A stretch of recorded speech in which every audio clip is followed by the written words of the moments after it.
Do anything I wanna do. Do anything I wanna do. Do anything I can do anything. Welcome back to Let's Help You Grow Now, because I'm here to help you grow now. I'm gonna do a reaction to Gary Vee on why you should fall in love with the journey, not just the destination. Just off the title alone should make you think, like, that's facts. And I had to learn that myself. Like,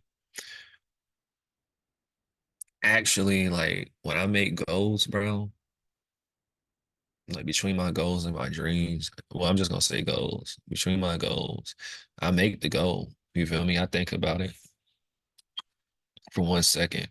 After that, then I forget about it. Not in a bad way. I forget about it far as it's like you it's like you like a woman. You feel me? Okay. You like her. You're not just gonna sit there every day and just be like, oh shit, I like her. No, nigga, go say something. You don't know what she gonna say. Worst you can say is no, right? Okay, cool. So the worst you can do when it comes to your goals is fail.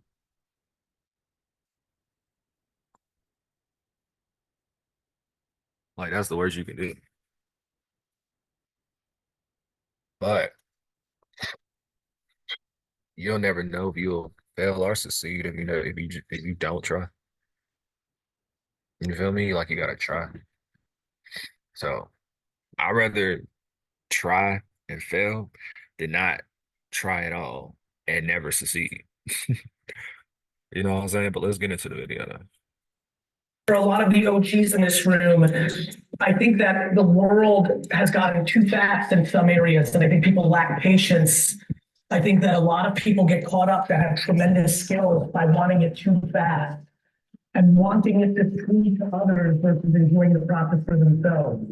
That was incredibly beautiful, and thank you. But when I think about the goal I set for myself in fourth grade about buying my beloved New York Jets, um, you know, obviously many things have gone well for me professionally, but I still have a lot of work to do to amass the wealth to put myself in that position.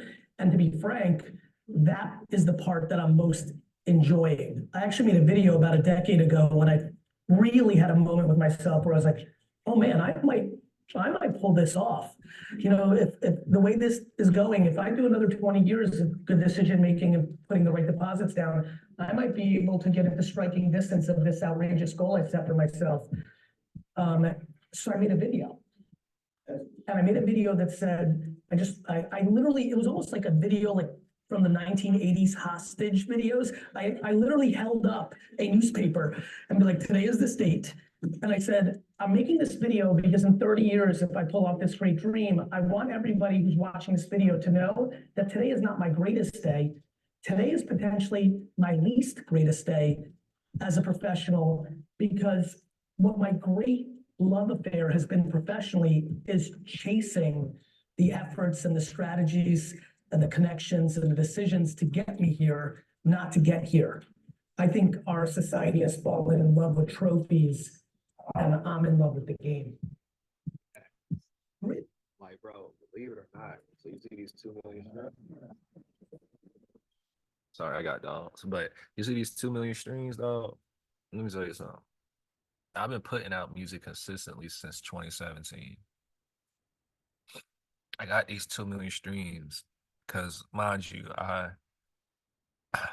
if I'm not mistaken, I skipped 1 million streams and went straight to 2 million streams in 2023. It's 2024 now, but in 2023. So 2017 all the way to 2023, that's when I got my first 1 million streams, bro. You feel me? Like, so it took me years to get my first 1 million streams. Believe it or not, I was not thinking about it or anything like that. I mean, of course, I was thinking about it. It was a goal of mine. So let me stop capping. It was a goal, but like I told you in the beginning of the video, once I make a goal, I forget about it. Meaning, and what I mean by that is I just put in the work. So I was just dropping music and I just ended up with 2 million streams. This year in 2024, I'm gonna have more than 2 million.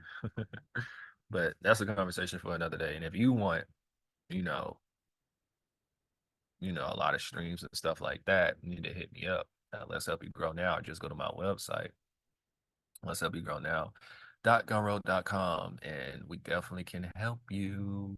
You can go straight to right here. All right, but let's get back to the video. It's teachable. Really? Yeah, because it's circumstantial. You can't have grit if mommy and daddy give you money.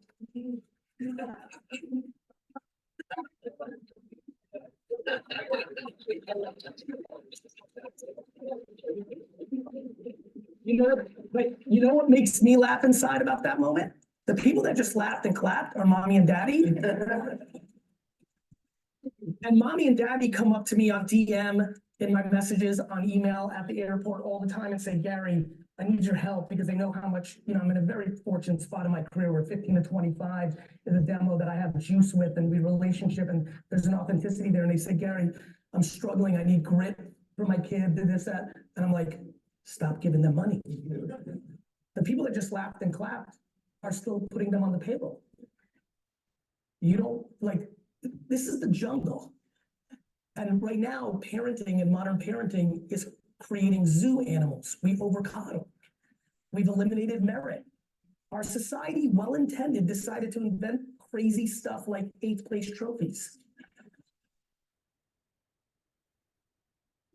And so we've lost our way out of good intent. This is called a prosperous empire. I was a very poor student, but there was one class I was good at, history. And I never understood why until I got into my early 40s. I'm obsessed with pattern recognition. I know things don't change. I know. My favorite, how about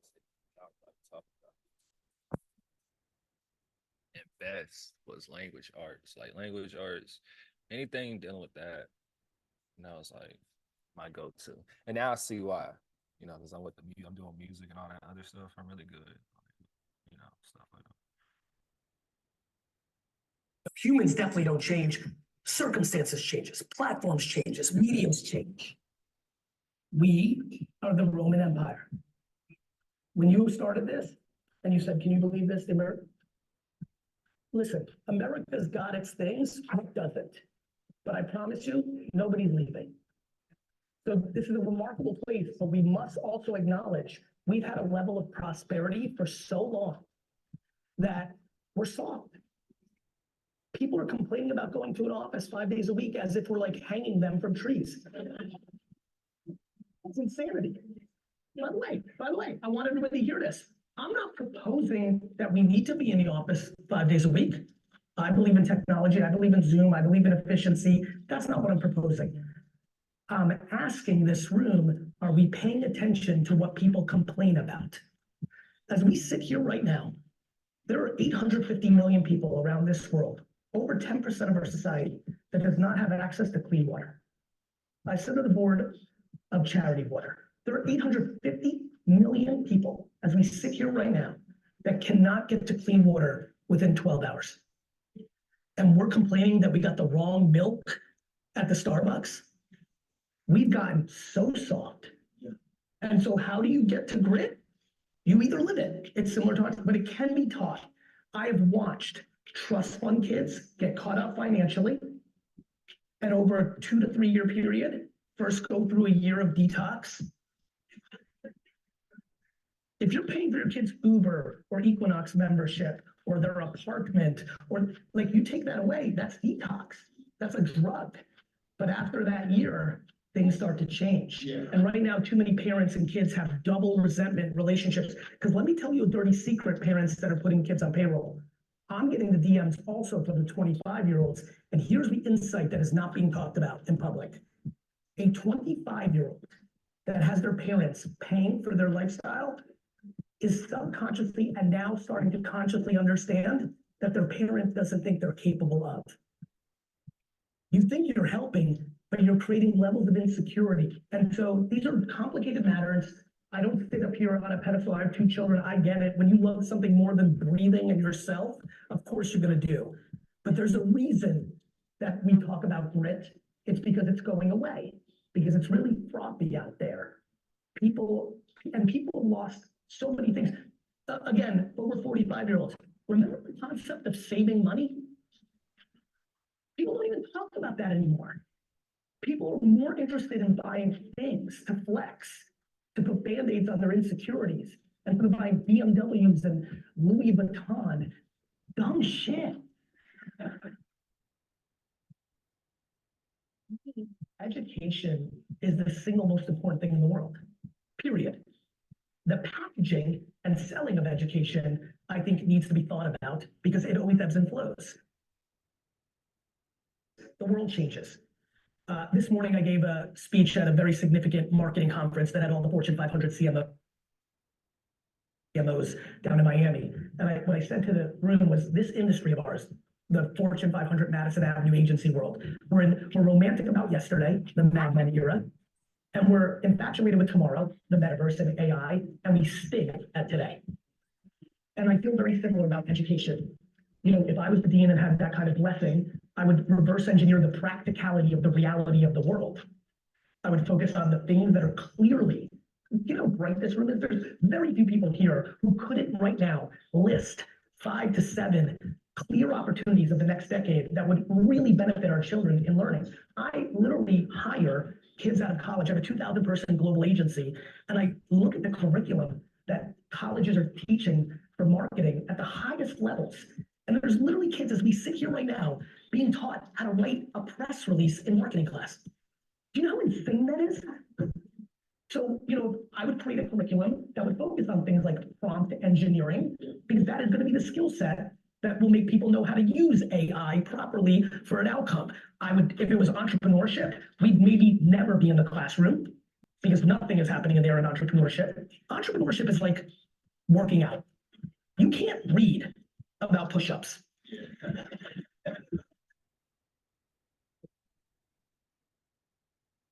You have to do that. And to be an entrepreneur, you have to do. And I see all sorts of kids, you know, I'm 48. So I came up when entrepreneurship wasn't even a thing. When I was in my 20s, forget about a child. In my 20s, I'm like, I want to be a businessman. That was the word for entrepreneurship. If I even heard entrepreneurship, and again, some of the lovely faces out there that are over 45, you remember this. If entrepreneurship was thrown around 25 years ago, that was code for loser. Right?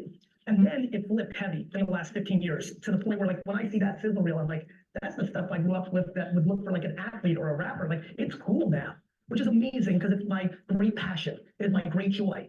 But I also believe that it confused a lot of people. There's a lot of people who now want to be entrepreneurs. I want to be the quarterback of the New York Jets. Not happening. And I think my concern is that a lot of people go into entrepreneurship thinking it's a thing. It is a skill set. And if I was to teach entrepreneurship in this incredible institution, we may never be in the classroom. We'd have to go do entrepreneurial things, and including first and foremost, just like you have that swag, if you can't sell, you might as well get some other gig. And so there's a lot to it, but you don't learn about selling by reading one of my books. You have to go out and sell. One of the great things that I believe, I couldn't, you know, I'm sure a lot of people here have children, grandchildren, or even people in, you know, 20s, 30s, 40s who are looking to mix it up. One of the great opportunities for everyone, if they truly care about entrepreneurship, is to work retail.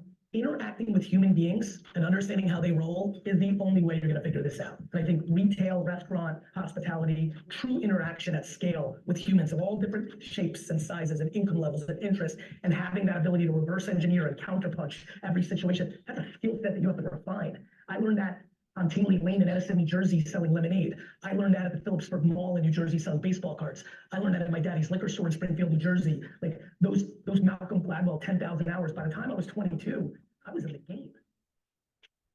All right, that was a good video. Again.